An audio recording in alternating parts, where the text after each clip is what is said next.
എല്ലാവർക്കും നമസ്കാരം. വിജയാസ് ഫീഡിലേക്ക് സ്വാഗതം. ഞാനിന്ന് തയ്യാറാക്കുന്നത് മാമ്പഴം വെച്ചിട്ടൊരു പുഡിങ്ങാണ്. അപ്പം മാമ്പഴം കോൺഫ്ലവറും വെച്ചിട്ടാണ് ഞാൻ പുഡിങ് ചെയ്യുന്നത്. ആദ്യം തന്നെ ഞാൻ മാങ്ങ കട്ട് ചെയ്തെടുത്തിട്ടുണ്ട്. ഇതൊന്ന് മിക്സിയിൽ അടിച്ചിട്ട് ജാറിലേക്ക് ഇട്ടു. ഇതിലേക്ക് 2 ടീസ്പൂൺ കോൺഫ്ലവർ ഇട്ട് കൊടുക്കാം. 2 ടേബിൾ സ്പൂൺ പഞ്ചസാര ഇട്ട് കൊടുക്കാം. 1/4 കപ്പ് പാലെടുത്തിട്ടുണ്ട്, അത് ഒഴിച്ചു കൊടുക്കാം. നമ്മുടെ മാങ്ങയും കോൺഫ്ലവറും പഞ്ചസാരയും എല്ലാം കൂടെ ഒന്ന് നന്നായിട്ട് അടിച്ചെടുത്തിട്ടുണ്ട്.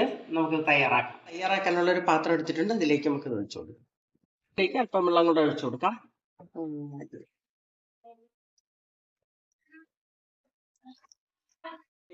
വെച്ചിട്ടുണ്ട്.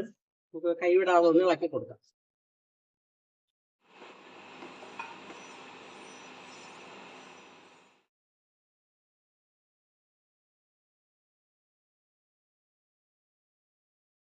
റെഡി ആയിട്ടുണ്ട്. ഞാൻ സ്റ്റൗ ഓഫ് ആക്കുകയാണ്.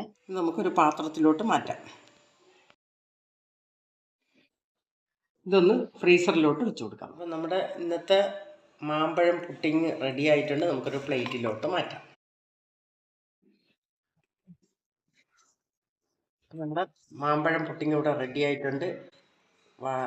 നല്ല ടേസ്റ്റാണ്. എല്ലാവരും ഇത് ട്രൈ ചെയ്ത് നോക്കണം. എല്ലാവർക്കും ഈ വീഡിയോ ഇഷ്ടപ്പെട്ടെങ്കിൽ ലൈക്ക് ചെയ്യുക, ഷെയർ ചെയ്യുക, സപ്പോർട്ട് ചെയ്യുക. നന്ദി, നമസ്കാരം.